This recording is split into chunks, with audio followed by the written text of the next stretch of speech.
నమస్తే ఫ్రెండ్స్, నేను మీ Mutya. Welcome back to smart Muthu's kitchen. ఇవాళ నేను మీకైతే పుల్లగా, కారంగా అండ్ హెల్దీగా అయితే ఒక రెసిపీ చూపించబోతున్నాను. అదేంటంటే మ్యాంగో పాలక్ చికెన్. సో ఎప్పుడైనా ఈ కాంబినేషన్ లో మీరు ట్రై చేశారా? ట్రై చేయకపోతే ఈ మ్యాంగో సీజన్ లో ఖచ్చితంగా ట్రై చేయాల్సిన రెసిపీ. మీ ఇంట్లో వాళ్ళు చాలా ఇష్టంగా తింటారు. టేస్ట్ కూడా చాలా బాగుంటుందండి. రెసిపీ చేయడానికి కూడా పెద్దగా కాంప్లికేటెడ్ ఇంగ్రీడియంట్స్ ఏం లేవన్నమాట. అందరికీ అన్ని దొరికే ఇంగ్రీడియంట్సే అన్నమాట. సో మనం సింపుల్ గా అండ్ వెరీ టేస్టీగా చేసుకునే రెసిపీ అని కూడా చెప్పుకోవచ్చు. లేట్ చేయకుండా రెసిపీలోకి వెళ్ళిపోదాం. ముందుగా ఈ రెసిపీ కోసం అయితే ఒక కట్ట పాలకూర, ఫ్రెష్ పాలకూర తీసుకొని ఇలా ఒలిచి శుభ్రంగా 2 లేదా 3 సార్లు వాటర్ తో క్లీన్ చేసి ఇలా ఒక గిన్నెలోకి తీసుకోవాలి. ఇలా తీసుకున్న పాలకూరలోకి ఇప్పుడు పాలకూర ఉడకడానికి కావలసిన వాటర్ పోసుకోండి. ఇక్కడ నేనైతే ఒక గ్లాస్ ఆఫ్ వాటర్ పోస్తున్నానండి. సో పాలకూర తొందరగా ఉడికిపోతుంది కదా. దీంతో పాటే మనం ఇక్కడైతే బాగా పొల్లగా ఉండే ఒక పచ్చి మామిడికాయ కూడా తీసుకోవాలి.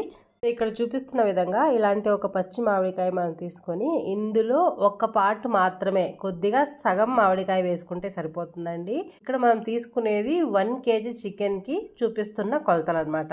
ఈ మామిడికాయ యాక్చువల్గా 200 to 300 గ్రామ్స్ ఉంటుంది. అందులో హాఫ్ మామిడికాయ తీసుకొని సన్న ముక్కలుగా కట్ చేసి ఇలాగా ఇంత సన్న ముక్కలుగా కట్ చేసుకుంటే సరిపోతుందండి. ఇలా కట్ చేసిన ఈ మామిడికాయ, పచ్చి మామిడికాయ ముక్కల్ని ఇప్పుడు పాలకూరలో వేసేయాలన్నమాట. వేసేసి పాలకూర ప్లస్ ఈ మామిడికాయ 2 కలిసి మెత్తగా ఉడికించుకోవాలి. ఇలా మామిడికాయ, పచ్చి మామిడికాయని ఇలాగా మనం ఆల్రెడీ ఉడికించుకుంటున్న పాలకూరలోకి వేసేసి చక్కగా 2 కలిపేసి ఒకసారి మూత పెట్టేసి ఒక 10 నుంచి 15 నిమిషాలు ఉడికించామనుకోండి, మన మామిడికాయ, పాలకూర చక్కగా తొందరగా ఉడికిపోతాయి అన్నమాట. సో ఇక్కడ వీడియో క్లిప్ లో చూపిస్తున్న విధంగా 15 నిమిషాల తర్వాత చక్కగా 2 ఉడికిపోయాయండి. ఇప్పుడు ఈ వాటర్ ని మనం వార్చేసేయాలి. వాటర్ ని వార్చేసి ఇప్పుడు ఈ మ్యాంగోని, పాలకూరని మిక్సీ జార్ లోకి తీసుకొని మెత్తగా పేస్ట్ గా రుబ్బేసి పక్కన పెట్టుకోవాలి. ఇప్పుడు మనం గ్యాస్ మీద ఒక ఫ్రై ప్యాన్ ని పెట్టుకొని ఇప్పుడు తిరగమాతకు వేసుకోవాలి. ఫస్ట్ ముందుగా ఒక 2 to 3 table spoon of oil వేసి, మీకు వీలైతే కోల్డ్ ప్రెస్ ఆయిల్ ని వాడండి. సో దట్ అది హెల్త్ కి చాలా మంచిది అనమాట. ఆయిల్ బాగా వేడైన తర్వాత ఒక 1 టేబుల్ స్పూన్ ఆఫ్ ఆవాలు, ఒక 1 టేబుల్ స్పూన్ ఆఫ్ జీలకర్ర, తో పాటే తగినంత కరివేపాకు వేసి కొద్దిగా ఇవి చిటపట్లు ఆడిన తర్వాత సో ఆనియన్స్ ఇక్కడ కొద్దిగా ఎక్కువ వేసుకోవాలండి. ఇక్కడ 3 లేదా 4 ఆనియన్స్ మీడియం సైజ్వి ఇలా నిలువుగా కట్ చేసి వేస్తే బాగుంటది అనమాట. ఈ ఆనియన్స్ మనకి లైట్ గోల్డెన్ కలర్ వచ్చేంత వరకు మీడియం టు లో ఫ్లేమ్ లోని మంటని అడ్జస్ట్ చేసుకుంటూ ఫ్రై చేసుకోవాలి. తో పాటే పచ్చిమిర్చి ఒక 3 లేదా 4 ఇలా నిలువుగా కట్ చేసి వేసేసుకుందాం. ఆనియన్స్ ఫ్రై అయిపోయిన తర్వాత ఒక మీడియం సైజ్ ఆఫ్ 2 చిన్న టమోటాలు పండినవి తీసుకొని ఇలా సన్నగా కట్ చేసి టమోటా కూడా వేసేసి చక్కగా ఫ్రై చేసుకోవాలన్నమాట. టమోటా కొద్దిగా ఫ్రై అయిపోయి మగ్గిన తర్వాత ఇప్పుడు అల్లం వెల్లుల్లి పేస్ట్ మనం అయితే 1 టేబుల్ స్పూన్ వేసుకోవాలి. సో వేసుకొని చక్కగా ఇలా కలుపుకోవాలి. మంటని ఆల్వేస్ లో టు మీడియం ఫ్లేమ్ లోనే పెట్టుకోండి. చక్కగా ఫ్రై అయిపోయిన తర్వాత ఇప్పుడైతే ఇక్కడ నేను 1 kg చికెన్ తీసుకుంటున్నాను. సో బాగా చికెన్ ని శుభ్రం చేసి 1 లేదా 2 సార్లు కొంచెం ఉప్పు, పసుపు వేసి మనం క్లీన్ చేసాం అనుకోండి, నీసు వాసన అనేది ఉండదన్నమాట.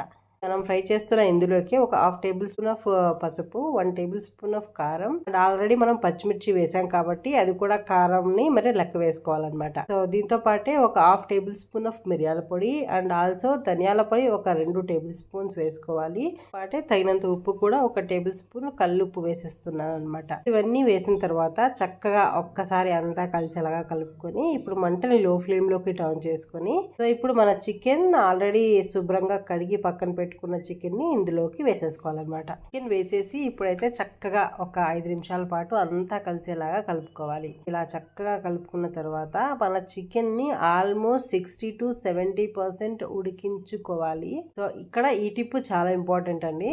చికెన్ ఒక 50 నుంచి 60% ఉడికిపోయింది అనుకున్న తర్వాత మనం పేస్ట్ చేసి పక్కన పెట్టుకున్నాం కదా మామిడికాయ అండ్ పాలకూర, ఆ 2 పేస్ట్ చేసిన ఆ పేస్ట్ ని ఇందులోకి వేయాలి. పేస్ట్ ఫస్ట్ లోనే వేసేస్తే చికెన్ ఉడకడానికి టైం పడుతుంది, ప్లస్ కింద మాడిపోతుంది అనమాట మన ప్యాన్. సో అందుకని చికెన్ ఆల్మోస్ట్ 60 to 70% ఉడికిన తర్వాత మాత్రమే మనం పేస్ట్ చేసుకున్న ఆ మ్యాంగో అండ్ పాలకూర గ్రేవీని ఇందులోకి వేసుకోవాలి.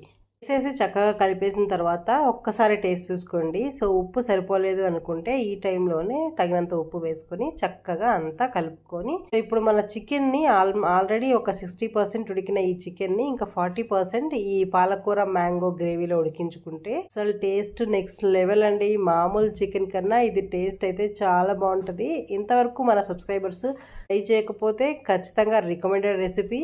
వేసుకున్న తర్వాత ఒక 20 నుంచి 25 నిమిషాలు ఓన్లీ లో ఫ్లేమ్ లో ఉడికించుకుంటూ మధ్య మధ్యలో చికెన్ కలుపుతూ అడుగంటకుండా 15 మినిట్స్ టు 20 మినిట్స్ కి అయితే చక్కగా మన చికెన్ అయితే ఉడికిపోతుందండి. సో ఇంతేనండి మన మామిడికాయ పాలకూరతో చేసిన చికెన్. సో టేస్ట్ అయితే నెక్స్ట్ లెవెల్లో ఉందండి. వేడి వేడి అన్నంలో వేసుకొని తింటే టేస్ట్ అయితే నెక్స్ట్ లెవెల్లో ఉంటది. సో ట్రస్ట్ మీ, మీరు ఇంతవరకు ట్రై చేయకపోతే మీరు ట్రై చేసి మీకు ఎలా కుదిరిందో కమెంట్స్ లో చెప్పడం అయితే మర్చిపోకండి. Thank you so much for watching. మరిన్ని ఇంట్రెస్టింగ్ రెసిపీస్ కోసం స్మార్ట్ ముత్తూస్ కిచెన్ యూట్యూబ్ ఛానల్ని లైక్ చేయడం, షేర్ చేయడం, సబ్స్క్రైబ్ చేయడం మర్చిపోకండి. Thank you so much. Bye. Subscribe for more.